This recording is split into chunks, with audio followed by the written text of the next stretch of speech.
En 1768, lors de travaux de rénovation de la cathédrale Saint-André de Bordeaux, des ouvriers découvrirent, sous le dallage, une boîte en fer scellée contenant 2 journaux intimes identiques, écrits de la même main à des dates différentes. Ces journaux appartenaient aux sœurs jumelles Vivienne et Céleste Dufresne, filles d'un des plus riches négriers de France. La dernière entrée, datée d'avril 1763, disait simplement « Nos enfants sont nés aujourd'hui, 4 enfants, tous jumeaux, tous porteurs du même secret insoutenable.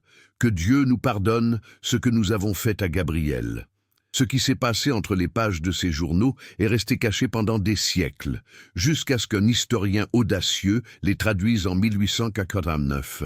Si vous écoutez ce récit, abonnez-vous à la chaîne dès maintenant, car ce que vous allez découvrir sur ces jumelles françaises et l'homme avec qui elles ont partagé leur vie va bouleverser tout ce que vous croyez savoir du XVIIIe siècle. Dites-nous d'où vous nous regardez.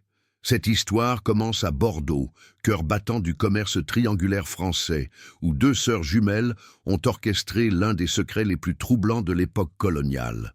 En 1760, Bordeaux était la 2e ville la plus riche de France, après Paris. Son port grouillait de navires négriers revenant des côtes africaines et des plantations des Caraïbes, chargés de sucre, de café, d'indigo et de rhum, les profits sanglants du commerce triangulaire. Les hôtels particuliers néoclassiques qui bordaient la Garonne affichaient une richesse bâtie sur l'esclavage, et nul n'incarnait mieux cette obscénité que la famille Dufresne. Armand Dufresne contrôlait une flotte de 12 navires négriers qui sillonnaient sans relâche la route Bordeaux-Gorée-Saint-Domingue-Bordeaux. Il figurait parmi les 5 plus importants armateurs négriers de France, ayant transporté plus de 15 000 Africains réduits en esclavage en 20 ans. Sa fortune était estimée à plusieurs millions de livres tournois, une richesse comparable à celle de petits royaumes européens. Mais Armand possédait quelque chose qu'il chérissait plus encore que l'or. Ses filles jumelles, Vivienne et Céleste, nées en 1738, considérées comme les plus belles femmes de toute l'Aquitaine. Vivienne et Céleste Dufresne étaient des jumelles si semblables que cela donnait le vertige. Même leurs propres parents les confondaient parfois. Cheveux châtains dorés bouclés jusqu'à la taille, yeux gris-vert aux reflets changeants selon la lumière, peau de porcelaine immaculée et une symétrie faciale à faire pâlir d'envie les artistes. Mais leur beauté physique était moins remarquable que leur intelligence vive et leur lien inexplicable. Elles terminaient souvent les phrases l'une de l'autre, ressentaient les émotions de l'autre et avaient développé depuis l'enfance un langage secret que nul autre ne pouvait déchiffrer. Éduquées par les meilleurs précepteurs que l'argent pouvait acheter, les jumelles Dufresne parlaient 5 langues, jouaient du clavecin et de la viole de gambe, étudiaient la philosophie naturelle, lisaient Voltaire et Rousseau, et avaient un avis sur tout, une rareté scandaleuse pour les femmes du XVIIIe siècle. Armand, progressiste à sa manière, encourageait l'éducation de ses filles, persuadé que des épouses intelligentes feraient de meilleures alliances matrimoniales avec l'aristocratie parisienne qu'il désirait tant impressionner. En 1760, à 22 ans, Vivienne et Céleste auraient dû être mariées depuis longtemps, mais elles avaient refusé 17 demandes en mariage, un scandale qui fit pleurer Armand. Chaque prétendant fut éconduit sous un prétexte élégant. Trop vieux, trop jeune, trop ennuyeux, trop prévisible. La vérité non dite était plus simple et plus troublante. Les jumelles ne supportaient pas l'idée d'être séparées. Le mariage signifiait que l'une irait chez son mari, tandis que l'autre resterait. Pour Vivienne et Céleste, dont le lien transcendait les normes, la séparation équivalait à une amputation. Alors Armand, exaspéré mais perspicace, proposa une solution originale. Les jumelles pourraient vivre ensemble dans la propriété familiale de Libourne, à 30 km de Bordeaux, jusqu'à ce qu'elles trouvent 2 frères de bonne famille prêts à contracter un double mariage, ce qui leur permettrait de rester proches. En attendant, elles géreraient le château et ses vignes, s'occupant ainsi et se tenant à l'écart des regards inquisiteurs de la société bordelaise qui murmurait à propos des vieilles filles Dufresne. Le château de Bellevue à Libourne était un magnifique domaine de 150 hectares de vignes et de forêts, avec un hôtel particulier Renaissance de 3 étages, entouré de jardins à la française. La propriété comprenait également les dépendances, des bâtiments annexes abritant écuries, caves et logements des domestiques. Parmi ces derniers se trouvaient 12 esclaves domestiques qu'Armand avait amenés au fil des ans de ses plantations de Saint-Domingue et maintenus en France métropolitaine, en violation de la loi française qui interdisait théoriquement l'esclavage sur le territoire métropolitain. Une loi que les familles fortunées ayant des liens avec les colonies ignoraient commodément. Parmi ces 12 esclaves domestiques se trouvait Gabriel. Gabriel avait environ 25 ans en 1760, bien qu'il ignorât son âge exact, une lacune biographique fréquente chez presque tous les esclaves. Né à Saint-Domingue, il était le fils d'une mère africaine et d'un père inconnu, bien que des rumeurs circulaient selon lesquelles il aurait été l'un des contremaîtres blancs de la plantation. Son teint était caramel, ses yeux marron clair, et ses traits présentaient un mélange que la société coloniale qualifiait de mulâtre, un métis de première génération. Armand Dufresne acquit Gabriel à l'âge de 15 ans. Impressionné par l'intelligence précoce du jeune homme, Gabriel avait appris seul le français couramment en écoutant les conversations des maîtres, avait appris à lire en ramassant des journaux jetés et faisait preuve d'un don naturel pour les chiffres. Armand, toujours pragmatique, avait décidé de développer ses aptitudes. Un esclave instruit valait mieux que 10 illettrés. Gabriel fut formé comme secrétaire particulier, chargé de la correspondance, de la comptabilité et de l'administration des propriétés des Dufresne. Cette position privilégiée lui avait permis de bénéficier d'une éducation inhabituelle pour un esclave. Gabriel avait accès à la bibliothèque d'Armand, la permission de porter des vêtements de qualité, toujours discrètement marqués pour indiquer son statut, et vivait non pas dans les misérables quartiers des esclaves, mais dans une petite pièce à l'arrière de la maison principale. Il était le genre d'esclave que la société française aimait exhiber comme preuve de sa bienveillance coloniale. Bien traité, instruit, presque libre. Presque, mais jamais tout à fait. Car Gabriel demeurait la propriété légale d'Armand. Son nom complet dans les registres d'Armand était Gabriel, nègre domestique, propriété de Dufresne.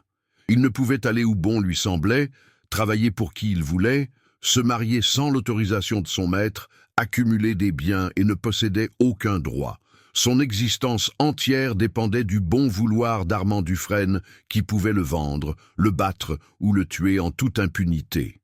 Lorsque les jumelles Dufresne s'installèrent au château de Bellevue en juin 1760, Gabriel fut nommé leur secrétaire particulier. Il serait chargé de la correspondance des sœurs, de la tenue des registres du vignoble et de la supervision des autres domestiques.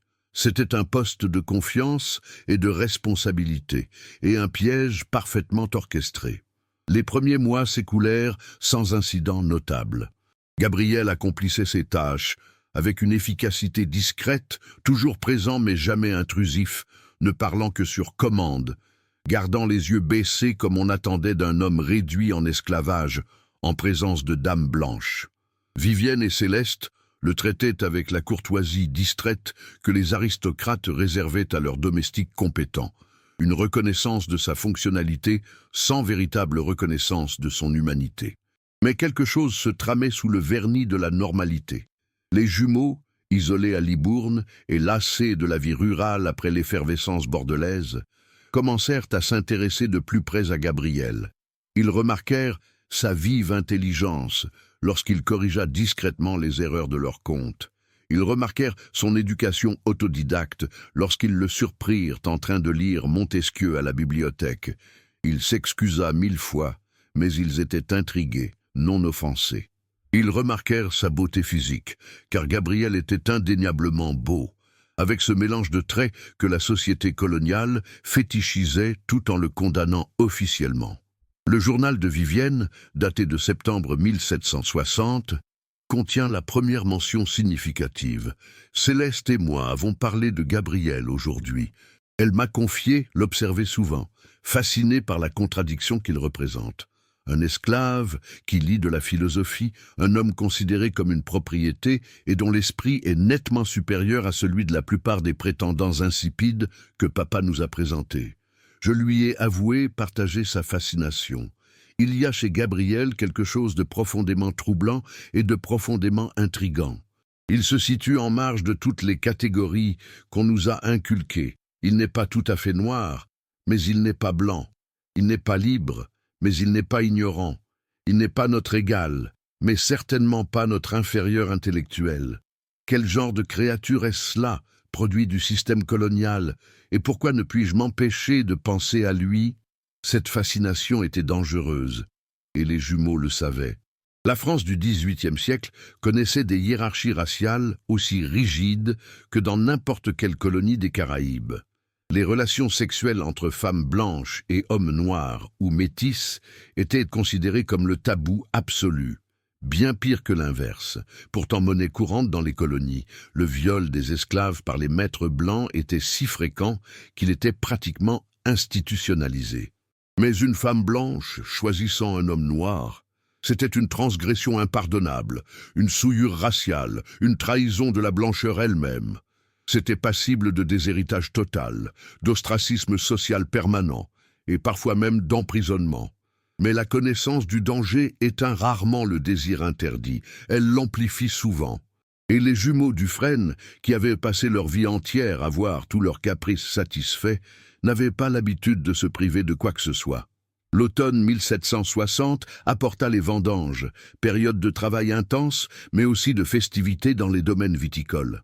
Le château Bellevue regorgeait de saisonniers, et les jumeaux, s'ennuyant et s'agitant, commencèrent à passer plus de temps dans les jardins et les vignes, observant le travail. Et toujours, Gabriel était là, supervisant, organisant, résolvant les problèmes. C'est pendant les vendanges que la première limite fut franchie. Vivienne, se promenant seule entre les rangs de vignes déjà vendangées, trouva Gabriel en train de consulter les registres de production dans un petit bureau de ferme, une cabane en pierre servant en fait d'entrepôt pour les outils et les papiers. Elle entra, prétextant être curieuse du processus de vinification. Ils discutèrent, simplement, de raisins, de fermentation, de chimie, mais c'était la première fois qu'ils parlaient seuls, sans l'intermédiaire d'une hiérarchie formelle. Vivienne écrivit dans son journal « Nous avons parlé pendant une heure entière durant laquelle j'ai complètement oublié que Gabriel est, techniquement parlant, la propriété de ma famille. Il m'a expliqué les processus chimiques de la fermentation avec une clarté qui rivaliserait avec celle de n'importe quel professeur de la Sorbonne. Il m'a posé des questions pertinentes sur mes lectures de Lavoisier. Il n'était pas d'accord avec moi. Respectueusement, certes, mais il n'était pas d'accord sur mon interprétation de Rousseau. Pour la première fois de ma vie, j'ai parlé avec un homme qui m'a traité comme son égal intellectuel et non comme un ornement à conquérir par le mariage. Et cet homme est un esclave. L'ironie est si grotesque que j'en ris presque. Presque. Ce soir-là, elle raconta tout à Céleste. Les jumelles se confiaient toujours tout. Et Céleste, comme on pouvait s'y attendre vu le lien qui les unissait, ne ressentit pas de jalousie, mais une curiosité partagée. Le lendemain, ce fut Céleste qui se présenta tranquillement au bureau, trouvant Gabriel seul. Elles discutèrent aussi, et Céleste revint avec la même étincelle dans les yeux que Vivienne avait eue. « C'est comme si, » écrivait Céleste dans son journal, « nous avions découvert un diamant enfoui dans la boue. Gabriel est gâché comme esclave. Son esprit devrait être à l'université, pas à tenir des registres de vignobles. Mais bien sûr, sa naissance le condamne. Et cette condamnation, cette injustice fondamentale, le rend d'autant plus fascinant. Il y a quelque chose de profondément érotique dans l'idée que cet homme brillant et beau soit entièrement soumis à nos caprices. Le pouvoir absolu est un puissant aphrodisiaque, même surtout lorsque nous savons qu'il est moralement corrompu. Les visites au bureau de terrain devinrent une routine en octobre et novembre. Tantôt Vivienne, tantôt Céleste, souvent les deux ensemble. Les conversations s'approfondirent, philosophie, littérature, sciences et même politique. Gabriel, d'abord prudent, baissa peu à peu sa garde. Il commença à parler plus librement, à exprimer des opinions, à débattre véritablement. Les jumelles étaient visiblement fascinées, et Gabriel, malgré toute son intelligence, restait un jeune homme qui n'avait pas reçu d'attention féminine depuis des années. Les esclaves avaient rarement l'occasion d'avoir des relations normales. Mais Gabriel, lui aussi, comprenait parfaitement le danger. Il écrivit des lettres, jamais envoyées, retrouvées des décennies plus tard parmi ses affaires, qui révélaient son angoisse intérieure. « Je sais exactement ce qui se passe. J'ai déjà vu ça à Saint-Domingue, quand j'étais adolescent. Des femmes blanches, blasées, s'intéressent aux jeunes esclaves comme à des cobayes, testant les limites, explorant les interdits, cherchant des sensations fortes que leur vie étouffante ne leur offre pas. Cela finit toujours mal pour l'esclave. C'est toujours nous qui sommes sacrifiés quand la réalité nous rattrape. Je devrais m'en aller, je devrais être froid, respectueux, mais distant. Mais je suis humain. Et on m'offre la première chose, qui ressemble de près ou de loin à une véritable connexion, depuis que j'ai été arraché à ma mère à l'âge de 10 ans. Même en sachant que c'est un piège, je fonce droit dedans. Parce que l'alternative, c'est de continuer à exister comme un fantôme, reconnu seulement comme une fonction, jamais comme une personne. Peut-être que quelques instants d'humanité reconnus valent le prix que je devrais inévitablement payer. Décembre apporta un froid intense à la vallée de la Dordogne. Les vignes restèrent en dormance sous le gel. Les travaux des champs cessèrent. Et dans l'isolement du château, avec pour seul témoin les domestiques facilement intimidables, la frontière entre maîtresse et esclave commença à s'estomper. Le journal de Vivienne ne précise pas la date exacte du début de leur intimité physique, mais une entrée datée du 15 décembre 1760 ne laisse planer aucun doute. C'est arrivé. Je ne peux même pas écrire de détails dans ce journal intime. Les risques sont trop grands. Mais c'est arrivé. Céleste était avec moi. Nous avons partagé, comme nous partagions toujours tout. Gabriel a d'abord résisté, nous a supplié d'arrêter, nous a mis en garde contre les conséquences. Mais nous sommes des Dufresne, nous n'acceptons pas le refus. Et finalement, il a cédé. Où l'avons-nous forcé ?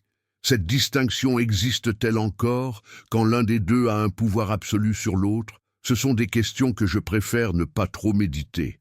Ce que je sais, c'est que pour la première fois de ma vie, j'ai ressenti quelque chose qui dépassait l'ennui aristocratique. Pour la première fois, j'ai véritablement transgressé. Et la transgression est enivrante.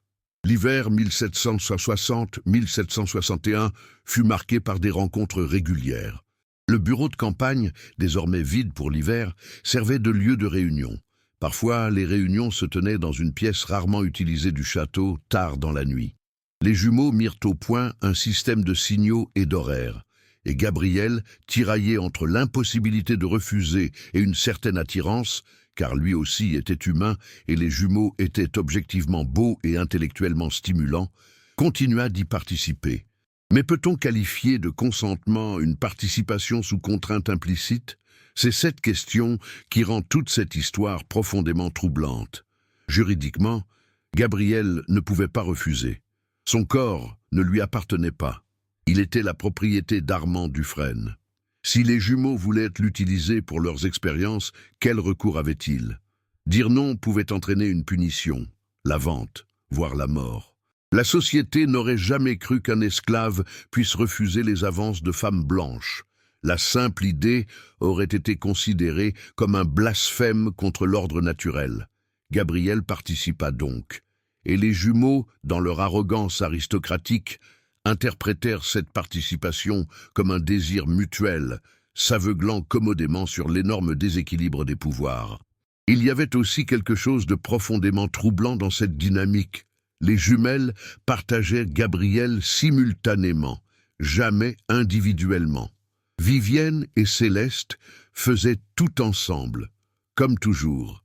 Ce lien gémellaire qui les unissait depuis le ventre de leur mère se manifestait désormais par une intimité partagée avec un homme qui existait essentiellement comme un objet vivant. Pour les jumelles, partager Gabriel était naturel, un prolongement du partage de tout. Pour Gabriel, c'était une déshumanisation supplémentaire. Il était un objet utilisé collectivement et non un partenaire à part entière. Les lettres non envoyées de Gabriel datant de cette période révèlent sa dégradation psychologique. Je ne suis pas un homme à leurs yeux. Je suis une expérience, un jouet. Je leur permets de se rebeller contre leur père et la société sans prendre de risques réels, car tous les risques reposent sur moi. Il murmure qu'il m'aime. Mais aimer, c'est considérer l'autre comme son égal. Il me voit comme un animal de compagnie exceptionnellement intelligent. Hier encore, Vivienne m'a caressé et m'a dit « Tu es si extraordinaire pour quelqu'un de ta race. » Pour quelqu'un de sa race, comme si j'étais une exception qui confirme la règle de l'infériorité des Noirs. Ils ne remettent pas en question le système. Ils se délectent seulement de le transgresser temporairement pour leur propre plaisir. En février 1761, les premiers signes annonciateurs de conséquences inévitables apparurent. Vivienne ressentit des symptômes familiers, nausées matinales, sensibilité des seins, fatigue. Une semaine plus tard, Céleste éprouva exactement les mêmes symptômes. Les jumelles, unies par ce lien inexplicable qui les avait toujours caractérisées, étaient tombées enceintes simultanément. La panique initiale dura des jours. Elles s'enfermèrent dans leur chambre, refusant de voir qui que ce soit, le temps de comprendre la catastrophe qu'elles avaient provoquée. 2 sœurs aristocrates célibataires enceintes en même temps, c'était déjà un scandale retentissant. Mais que le père soit un esclave métis, c'était l'apocalypse sociale. Vivienne a écrit « Nous avons envisagé toutes les possibilités. Interrompre les grossesses, mais trouver des sages-femmes fiables pour 2 IVG simultanés chez de jeunes femmes en bonne santé est impossible sans éveiller des soupçons fatals. Prétendre que les pères sont des prétendants secrets, mais qui croiraient que des jumelles sont tombées enceintes de pères différents en même temps, fuir, mais où aller et comment survivre sans la fortune de papa?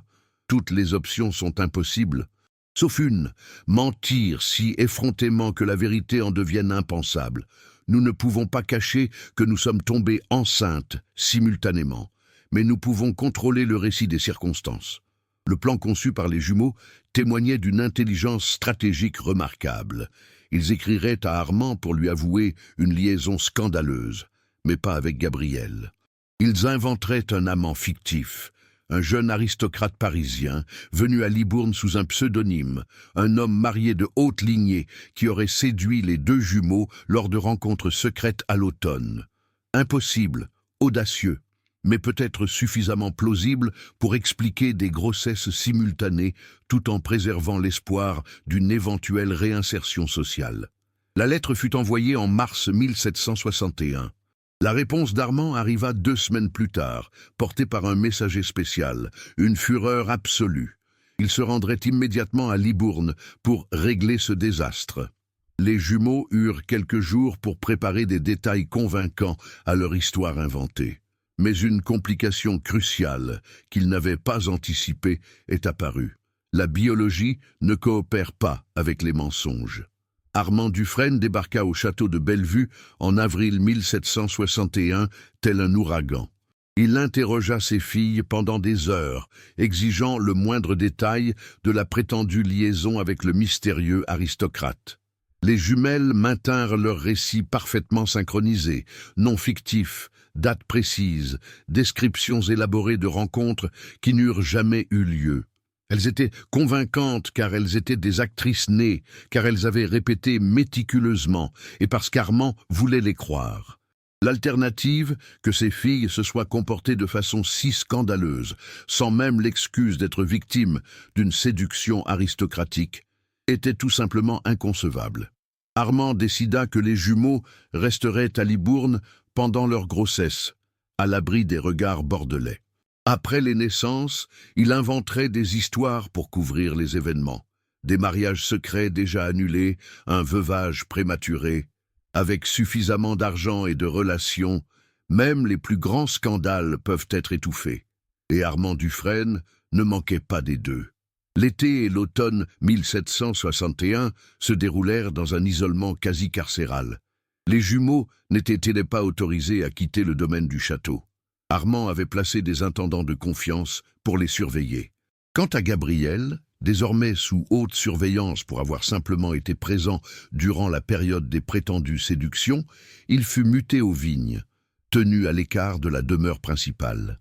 Les jumeaux et Gabriel ne s'adressèrent pas la parole pendant 6 mois. Ils travaillaient sous un soleil de plomb, réduits de secrétaires courtoises à simples manœuvres. Ils restaient confinés, leur ventre grossissant en parfaite synchronisation, chacun portant le secret qui pourrait tout les détruire. Dans leurs journaux intimes de cette période, les 2 jumeaux ont consigné une culpabilité grandissante, non pas tant pour l'acte lui-même que pour les conséquences qui s'abattaient de manière disproportionnée sur Gabriel. Céleste écrivait « Je vois parfois Gabriel par la fenêtre, penché sur les vignes, et j'ai peine à reconnaître l'homme avec qui nous débattions de philosophie. Nous l'avons utilisé puis jeté comme un objet cassé. Et maintenant, il subit le châtiment par association, tandis que nous, les véritables coupables, restons à l'abri grâce à la fortune de papa. L'injustice est si flagrante que même ma conscience aristocratique, d'ordinaire si paisible, se révolte. » Vivienne fut plus franche. « Aimons-nous Gabriel? Je ne sais pas si nous sommes capables d'aimer quelqu'un d'autre que nous-mêmes, mais nous l'utilisons, c'est certain. Et maintenant nous portons ses enfants, tandis qu'il est devenu une bête de somme. S'il y avait justice dans le monde, nous serions à ses côtés dans les vignes, mais il n'y a pas de justice, il n'y a que le pouvoir, et nous en avons à profusion, contrairement à lui. » En décembre 1761, les jumelles entrèrent en travail à quelques heures d'intervalle, une nouvelle manifestation de leur lien inexplicable. Une sage-femme de confiance absolue avait été amenée de Bordeaux, contrainte au silence sous peine de représailles financières et juridiques. Armand Dufresne attendait nerveusement en bas, fumant compulsivement des cigares. Vivienne a accouché la première, des jumeaux. 2 garçons nés à quelques minutes d'intervalle, en pleine santé et pleurant à chaudes larmes. La sage-femme les a nettoyés et enveloppés dans des couvertures de lin blanc, se préparant à les présenter à leur mère. Et puis, à la lueur des bougies dans la salle d'accouchement, la vérité a éclaté d'une manière qu'aucun mensonge n'aurait pu dissimuler.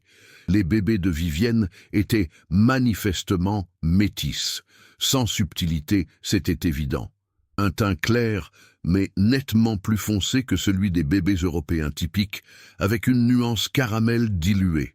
Des cheveux qui, même chez les nouveau-nés, présentaient une texture différente, promettant de belles boucles serrées à l'âge adulte. Des traits du visage mêlant Dufresne et autre chose, des lèvres légèrement plus pulpeuses, un nez un peu plus large. La sage-femme pâlit. Elle tenait dans ses bras 2 bébés, la preuve vivante que l'histoire du séducteur aristocrate n'était qu'un pur mensonge. Avant qu'elle n'ait pu dire un mot, les cris de Céleste retentirent dans la pièce voisine. Elle aussi accouchait. Céleste a également eu des jumeaux. 2 garçons, eux aussi. Eux aussi étaient visiblement métis, avec exactement le même teint et les mêmes traits que les enfants de Vivienne. 4 enfants nés en une seule nuit. 4 garçons, tous frères et non cousins. Tous porteurs de preuves biologiques irréfutables d'une paternité commune. Tous visiblement non blancs. Le silence qui régnait cette nuit-là au château Bellevue était un silence absolu. La sage-femme, terrifiée, ne savait que dire. Les jumeaux, épuisés par l'accouchement mais encore conscients de la catastrophe, regardèrent leurs enfants avec un mélange d'amour instinctif et d'horreur face à ce qu'ils avaient fait. Et Armand Dufresne, lorsqu'il monta enfin et vit les 4 bébés alignés dans leur berceau, des témoins, des domestiques qui observaient la scène depuis les portes, ont rapporté qu'Armand est resté silencieux pendant exactement 10 minutes. Il est resté figé, le visage traversant une succession d'expressions, confusion, compréhension, colère, encore plus de colère, et enfin un calme glaçant, plus terrifiant qu'une explosion. Quand elle prit enfin la parole, sa voix n'était qu'un murmure perçant. « Toi, quel démon t'a possédé? Avec qui as-tu couché pour engendrer ces créatures ?» Vivienne, encore marquée par les séquelles de son accouchement mais s'efforçant de protéger Gabriel jusqu'au bout, tenta de maintenir le mensonge. L'aristocrate, il devait... Peut-être avait-il lui-même du sang métis caché. Armand l'interrompit d'un rire sans joie. « Vous me prenez pour un imbécile. 4 bébés métis identiques ne sont pas le fruit de rencontres fortuites avec un aristocrate mystérieux. Vous avez couché avec quelqu'un à plusieurs reprises, délibérément. Et il n'y avait qu'un seul homme métis qui avait un accès régulier à vous pendant les mois concernés. » Sa voix baissa jusqu'à un murmure glacial. « Gabriel. » Le nom planait dans l'air, à la fois accusation et sentence. Céleste, toujours la plus émotive des jumelles, s'est effondrée. « Papa, on ne voulait pas... Il est si intelligent, si cultivé, on a parlé de livres et de philosophie, et il nous traitait comme ses égales intellectuels, au lieu de simples objets décoratifs, comme le font tous les autres hommes, et de fil en aiguille. »« Silence !» coupa Armand d'une voix tranchante comme un rasoir. « Vous avez séduit mon esclave. Vous, femme blanche de la meilleure famille de Bordeaux, vous avez délibérément couché avec un noir, à plusieurs reprises. Et maintenant, vous avez engendré 4 bâtards métis qui sont la preuve permanente de votre dépravation. » Vivienne trouva le courage. Ce n'était pas de la séduction, c'était un consentement mutuel. « Gabriel est un homme exceptionnel, papa. Si tu le connaissais vraiment, au lieu de simplement l'utiliser comme un outil. »« Gabriel, cracha Armand, est ma propriété. C'est un objet qui m'appartient, tout comme ces vignes, ce château, ces bougies. Et vous, mes filles, vous avez utilisé ma propriété pour vos jeux pervers. Pire encore, vous avez engendré des enfants qui ne pourront jamais être reconnus, qui ne pourront jamais hériter, qui ne pourront jamais exister dans la société à laquelle nous appartenons. » Il se retourna pour partir, puis s'arrêta à la porte. « La sage-femme sera grassement payée pour oublier ce qu'elle a vu. Vous resterez ici indéfiniment. Quant aux bébés, je déciderai de leur sort quand ma colère se sera apaisée et que je pourrai réfléchir clairement. Et quant à Gabriel... » Sa voix devint dangereusement douce. « Gabriel paiera le prix qu'il mérite pour avoir touché à des femmes blanches. » Armand avait prévu une exécution sommaire. Gabriel serait accusé de viol, un prétexte évident pour préserver la réputation des jumeaux tout en éliminant le témoin gênant. Selon la loi française, un esclave accusé de viol sur une femme blanche n'avait droit à aucun procès, mais à une peine immédiate et mortelle. Ce serait rapide, légal, et cela laverait l'honneur terni de la famille Dufresne. Mais Armand n'avait pas prévu la rébellion finale de ses filles. Vivienne et Céleste, malgré l'épuisement de l'accouchement, comprirent immédiatement le danger qui menaçait Gabriel. Et à cet instant, confrontée à la possibilité de sa mort, quelque chose changea en elle. Peut-être était-ce de l'amour pur, peut-être simplement l'horreur face à la disproportion brutale du châtiment, ou peut-être un refus instinctif de laisser détruire ce qu'elles avaient créé ensemble, Gabriel comme compagnon, et pas seulement les enfants. Quelle qu'en soit la raison, pour la première fois, elles se battirent véritablement pour Gabriel au lieu de simplement l'utiliser. Cette nuit-là, Vivienne écrivit une lettre désespérée au père Benoît Mercier, son ancien confesseur à Bordeaux, un jésuite progressiste connu pour ses critiques nuancées de l'esclavage. Dans cette lettre, elle confessa tout, les rencontres consenties, l'attirance mutuelle, l'humanité de Gabriel. Elle implora l'intervention du clergé avant qu'Armand ne puisse exécuter Gabriel. Et surtout, elle lança une menace. Si Gabriel était tué, les 2 jumeaux révéleraient publiquement toute la vérité, anéantissant la famille Dufresne dans un scandale qu'aucune somme d'argent ne pourrait étouffer. C'était du chantage pur et simple, des filles utilisant le seul moyen de pression dont elles disposaient contre leur père tout-puissant. Et ça a fonctionné, en partie. Le père Mercier arriva au château Bellevue 3 jours plus tard, avant qu'Armand n'ait pu agir contre Gabriel. Le prêtre, choqué mais fidèle à ses principes, s'opposa avec véhémence à l'exécution. « Monsieur Dufresne, je comprends votre fureur, mais réfléchissez. Gabriel n'aurait jamais pu refuser quoi que ce soit à ses filles. Un esclave n'a aucun pouvoir pour refuser quoi que ce soit aux femmes blanches. Toute intimité entre eux, aussi consentie qu'elle ait pu paraître, était structurellement imposée par le déséquilibre fondamental des pouvoirs. Punir Gabriel de mort pour avoir participé à une situation où il n'avait pas vraiment le choix est une injustice grotesque, même au regard des normes de notre société imparfaite. Contraint de considérer cette logique et menacé par le chantage de ses filles, Armand accepta à contre-cœur une solution alternative. Gabriel serait vendu. Non pas exécuté, mais définitivement éloigné de l'Europe. Il serait envoyé à Saint-Domingue, vendu à l'une des plantations de canne à sucre les plus brutales qu'Armand connaissait, des lieux où les esclaves ne survivaient généralement que 5 à 7 ans sous un régime de travail forcé mortel. Ce serait une mort lente plutôt que rapide, mais en théorie, cela permettrait de préserver la vie de Gabriel tout en l'éloignant de l'Europe. Gabriel fut informé de sa sentence en janvier 1762. Il accueillit la nouvelle avec une résignation née de la certitude inébranlable de son destin tragique. Ces dernières lettres de cette période sont bouleversantes. J'ai toujours su que cela finirait ainsi. Les esclaves qui franchissent certaines limites ne survivent jamais. J'ai de la chance, je suppose, de ne pas avoir été torturé à mort en public. Une mort lente dans une plantation de canne à sucre est une relative miséricorde. Mais je laisse derrière moi 4 enfants que je ne connaîtrai jamais, qui grandiront sans savoir qui était leur père, qui vivront dans un entre-deux racial, trop foncé pour être considéré comme blanc, trop clair et trop riche pour être considéré comme noir.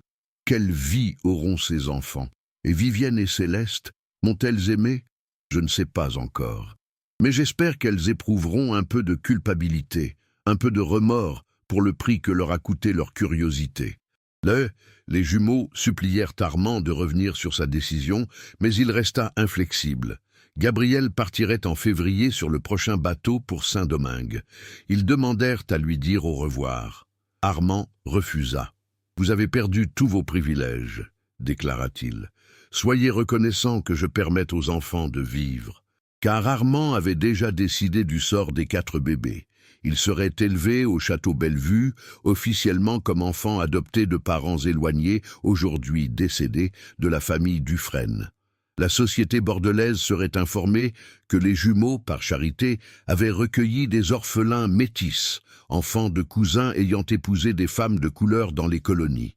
C'était un mensonge flagrant auquel personne ne croirait vraiment, mais un mensonge que la bonne société feindrait d'accepter, car la vérité était trop dérangeante à affronter.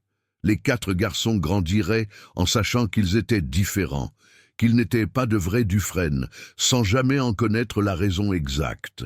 Leurs mères biologiques, Vivienne et Céleste, seraient présentées comme des tantes bienveillantes. Leur père biologique, Gabriel, serait complètement effacé du récit.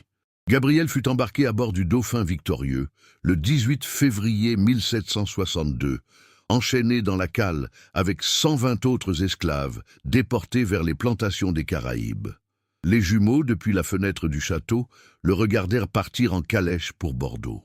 Ils ne purent lui dire adieu, ni le toucher une dernière fois, ni même savoir s'il savait pour les 4 enfants qu'il laissait derrière lui. Vivienne écrivit « J'ai regardé la calèche disparaître sur la route de Bordeaux jusqu'à ce qu'elle ne soit plus qu'un point à l'horizon. Et puis je suis resté figé, le regard perdu dans le vide qu'elle avait laissé. J'ai l'impression qu'une partie de moi a été amputée. Je ne saurais nommer ce sentiment. Ce n'est pas l'amour, au sens poétique dont on parle dans les romans, car l'amour exige l'égalité, et nous ne l'avons jamais accordé à Gabriel. Mais c'est une perte immense, et une culpabilité qui me rongera jusqu'à la fin de mes jours. Gabriel n'atteignit jamais Saint-Domingue.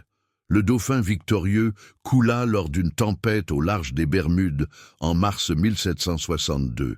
Les 130 personnes réduites en esclavage et enchaînées dans la cale périrent noyées lorsque le navire se brisa.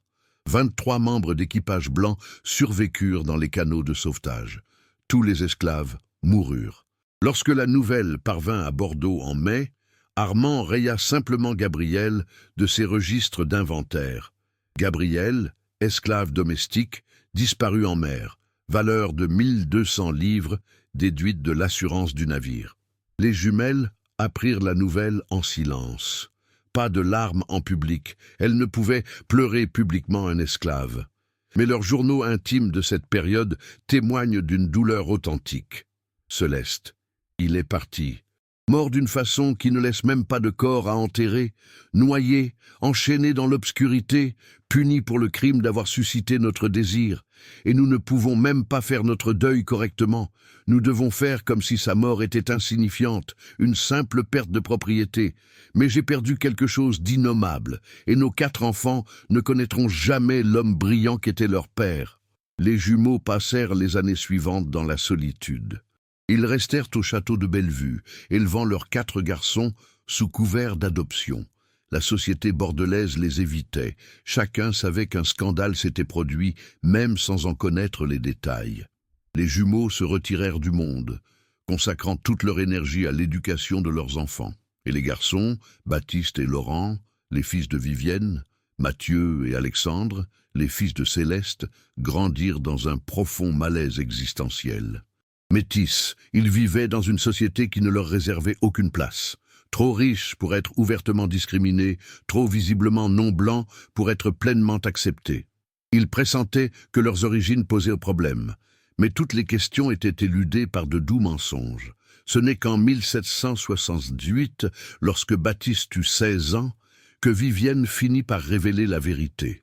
Elle réunit les 4 jeunes hommes, tous presque adultes désormais, tous intelligents et instruits, tous profondément troublés par leur identité, et leur lut à haute voix les journaux intimes qu'elle et Céleste tenaient depuis 1760. La réaction des garçons fut un mélange de choc, de colère et étrangement de soulagement. Enfin, les pièces de leur existence fragmentée s'assemblaient. Ils comprenaient pourquoi ils n'avaient jamais eu le sentiment d'appartenir pleinement à un groupe, pourquoi les domestiques les traitaient différemment, pourquoi la société bordelaise les regardait avec un malaise à peine dissimulé. Laurent, le plus éloquent des 4, posa la question que tous ressentaient. « Alors notre père était un esclave que vous avez utilisé, et il est mort pour cela, et nous sommes les produits de... quoi exactement? De l'amour?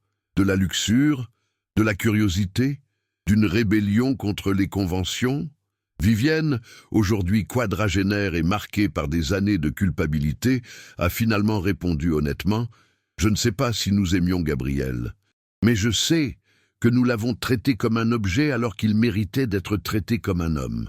Je sais que notre curiosité et notre désir lui ont coûté la vie.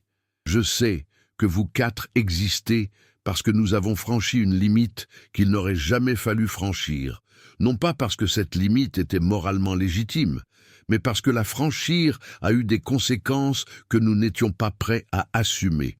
Et maintenant, vous vivez avec ces conséquences, des existences à la croisée de 2 mondes, rejetées par aucun des 2.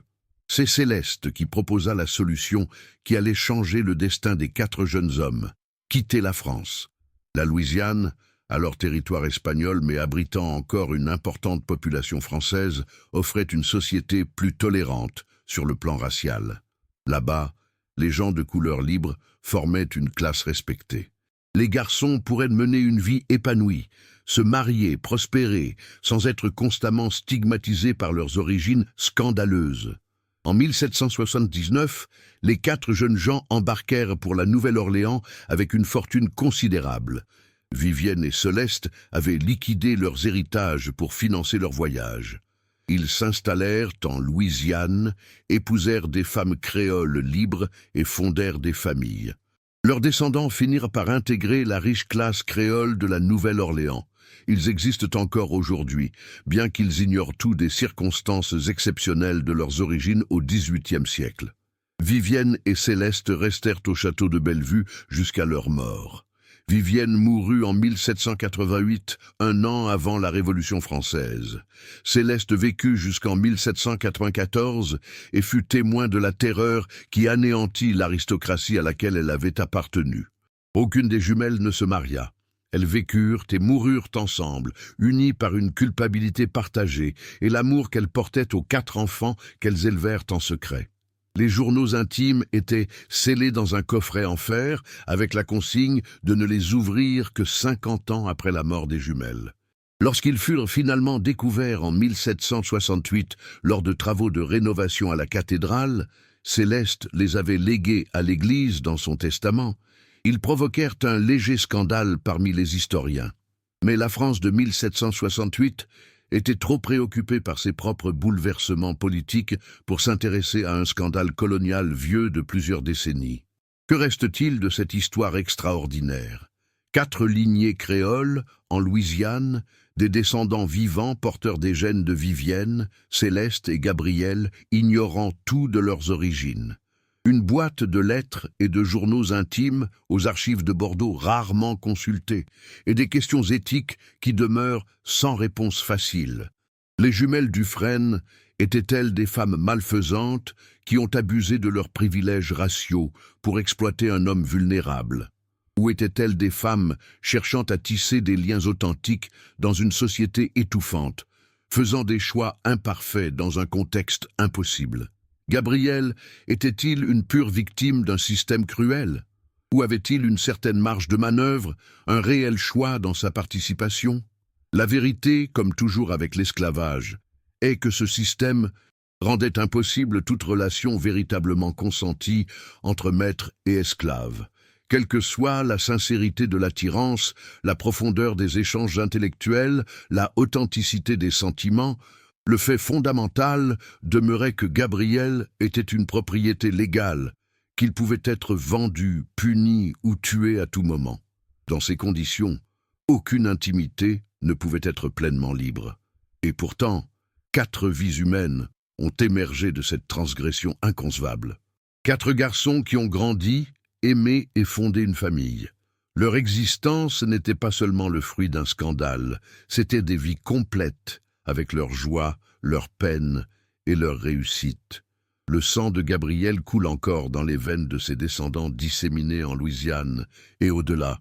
Il en va de même pour celui des jumeaux Dufresne. Et ce sang mêlé, fruit d'une histoire aussi complexe que tourmentée, est la preuve vivante que même les hiérarchies les plus rigides ne peuvent maîtriser totalement la biologie, le désir et l'entrelacement imprévisible des destins humains. Ce récit, reconstitué à partir de journaux intimes restés scellés pendant des décennies, nous oblige à affronter des vérités dérangeantes sur le passé colonial de l'Europe. Les relations sexuelles transfrontalières n'étaient pas l'apanage des plantations des Caraïbes. Elles se produisaient aussi en France métropolitaine, dans d'élégants châteaux, parmi des personnes instruites qui lisaient la philosophie des Lumières, tout en traitant d'autres êtres humains comme des propriétés. Les jumelles de Bordeaux partageaient un esclave. Elles tombèrent enceintes. Elles eurent des jumeaux, 4 garçons métis dont l'existence aurait dû être inexplicable, mais qu'elles dissimulèrent soigneusement grâce à l'argent et aux mensonges sociaux. Et l'homme qui engendra ces enfants mourut noyé et enchaîné, puni pour avoir participé à une intimité qu'il n'eut jamais le pouvoir de refuser. Et vous qui entendez cette histoire plus de 2 siècles plus tard, qu'en pensez-vous? Les jumelles ont-elles abusé de leurs privilèges raciaux pour assouvir des curiosités interdites? Ou étaient-elles des femmes en quête de liens humains dans un contexte où toute véritable connexion était impossible? Gabriel a-t-il été exploité sexuellement ou disposait-il d'une réelle capacité d'agir malgré son esclavage? Partagez vos réflexions dans les commentaires ci-dessous. Ces questions n'ont pas de réponse simple. Elles nous obligent à considérer simultanément plusieurs vérités en reconnaissant à la fois l'humanité de chacun et les structures de pouvoir qui ont rendu impossible des relations véritablement égalitaires. Et si vous avez effectué un test ADN et découvert des origines africaines inattendues ou des origines européennes au sein d'une lignée que vous pensiez purement africaine, sachez que de telles histoires sont possibles. Le colonialisme et l'esclavage ont engendré un métissage génétique par d'innombrables transgressions, certaines violentes, d'autres ambiguës, toutes marquées par une inégalité fondamentale. Le sang de Gabriel, esclave instruit originaire de Bordeaux, coule toujours en Louisiane, celui des jumeaux Dufresne aussi. Et ensemble, ces lignées racontent une histoire que les archives ont préféré oublier, mais que la biologie a préservée. Inscrivez-vous pour découvrir d'autres histoires enfouies dans les archives coloniales françaises, des récits de désirs impossibles, de transgressions dangereuses et de conséquences qui se répercutent à travers les générations.